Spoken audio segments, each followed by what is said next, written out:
Tomorrow we are arriving to Mongolia. Now we are leaving Ulan-Ude, and this is our train. Our journey continues towards China through Mongolia.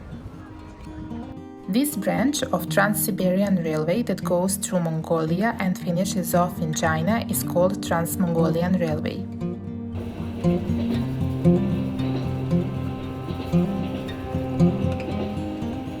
The branch line to Mongolia and China leaves the main Trans-Siberian route east of Ulan-Ude.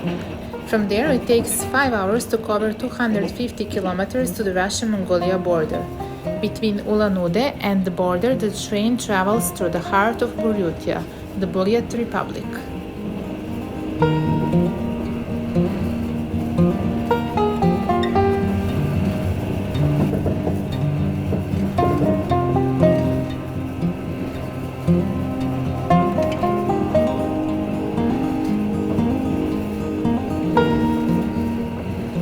One thing that we noticed here is that there aren't that many local Russian people traveling. First thing is that this is more expensive and it's a longer journey than taking a bus from Ulan-Ude to Ulaanbaatar. This was definitely the best train on our journey so far, and the fact that it was half empty meant that we got a whole coupe for us. Bedsheet packed. Clean bedsheet and a towel were provided in the sealed plastic bag. And you also get a towel, so you don't need to bring your own towel in the train. This is the nicest train that we actually have on this journey. So tomorrow around 6 a.m. We should arrive to Ulaanbaatar.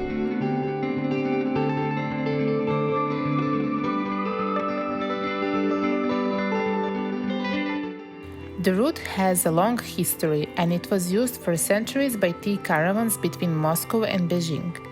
Traveling non-stop, foreigners and imperial messengers could manage the journey in 40 days of acute discomfort.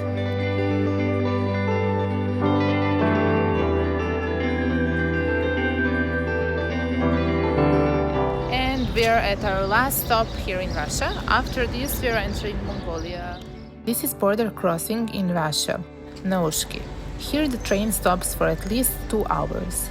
Custom officers enters the train and collects passport. We were told not to leave the train before we get back our passports, as it could happen that they would not let us back. Few minutes later, we are arriving to Mongolian border crossing. There we couldn't leave the train, we had to pull down the curtain and wait until the train was good to go.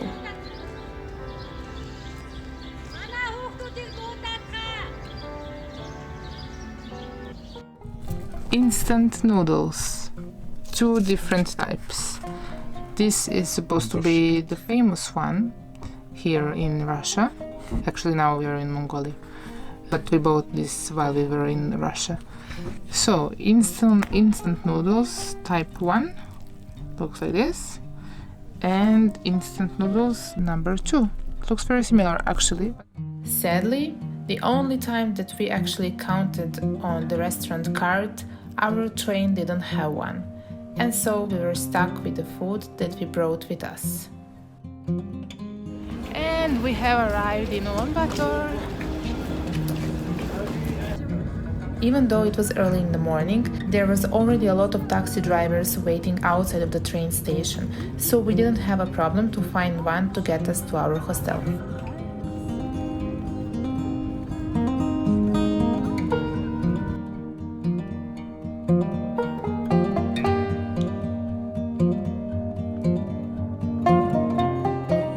When we were planning our trip to Mongolia, we didn't really know what to expect. We kind of knew that the country isn't really developed, that there's one huge city, Ulaanbaatar, which has about 50% of the population, and then the rest are just nomadic people. And but coming here, actually Ulaanbaatar, at least the city center that we're currently in, looks really nice. There's huge buildings, there's nice squares, people are all modern, and we actually learned that they are heavily influenced lately by South Korean culture, so lots of people are actually dressed up in South Korean style and listening to South Korean music. Also, we learned that actually quite a lot of young people speak English very well. So looks like Mongolia is developing quite fast, at least in Ulaanbaatar. And yeah, so far it looks relatively nice around here. Though we are warned to beware of pickpockets, that there are a lot of them around here. So just watch your wallets and keep them close to you. Yep, that's about it for now. Packed, and we are waiting to be picked up. We said goodbye to our comfy hostel and a warm shower, and we headed to a 5 days Inner Mongolia tour.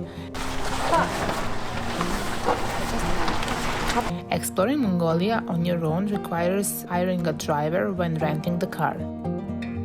Once we were on our tour and outside of Ulaanbaatar, it didn't take much to understand why. Without internet and relying only on improvised roads, it would be easy to get lost, and the fact that Mongolia is the most sparsely populated country in the world would make this situation even more unpleasant. Our tour guide is Uyanga, and for the next days she will be our most valuable person. Say hi in Mongolian, it's Sambeno. Sambeno. Yes, Sambeno. If you wanted to say bye in Mongolian, it's Bayerte. She will introduce us with Mongolian culture, translate all the questions we want to ask locals, and last but not the least, she will prepare food for us once we are out there in the wild. Our driver is an expert in getting us from A to B without any map, sometimes through the water and sometimes through the rain. With us in the van are Hans and Florence.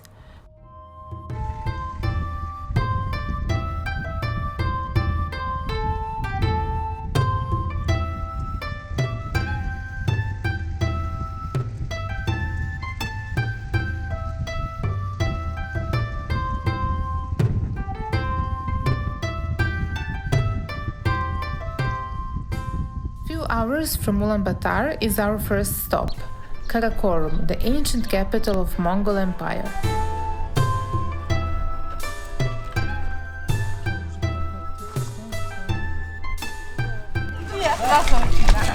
Look at this big warrior.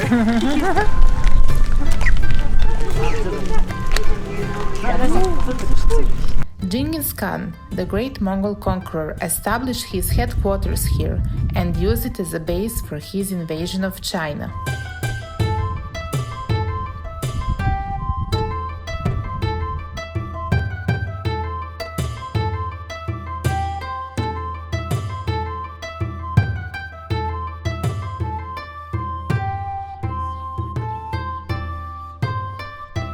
Today, its centerpiece, Agdinzu Monastery, is the oldest Buddhist temple in Mongolia.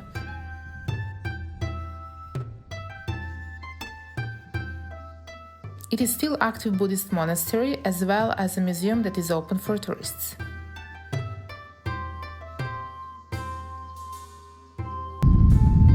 And we are back in the van and off to the next place where we are going to spend the night. This is our place for tonight.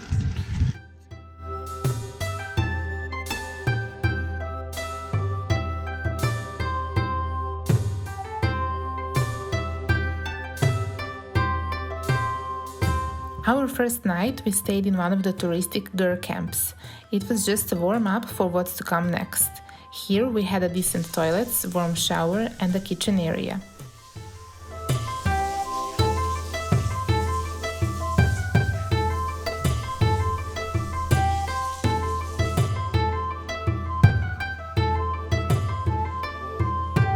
Oyanga cooked us some nice meals. I'm not sure what were the ingredients, but it was very yummy. I'm dancer. I rock singer.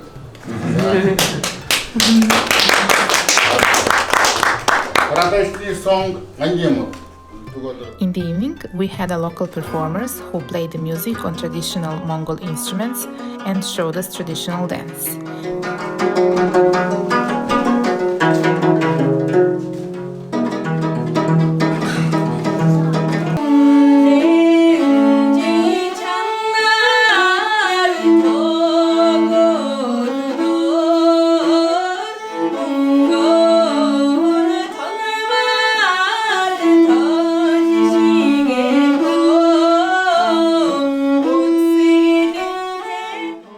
They also introduced us with throat singing. First time we heard it, we had mixed feelings.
Okay, so the first night is done.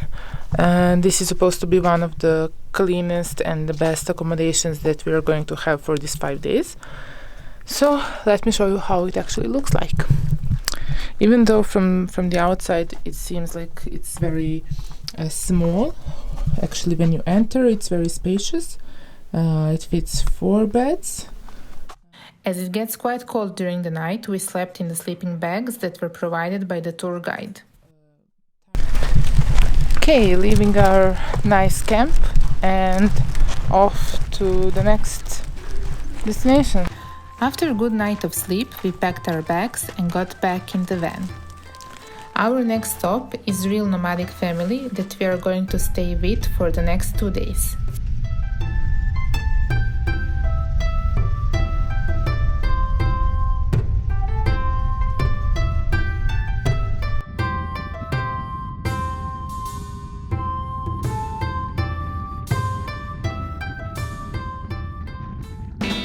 We'll see Mongolian yak, ride horses, ride camels, ride in the car, see turtle stone and enjoy the beautiful nature and calmness of Mongolia.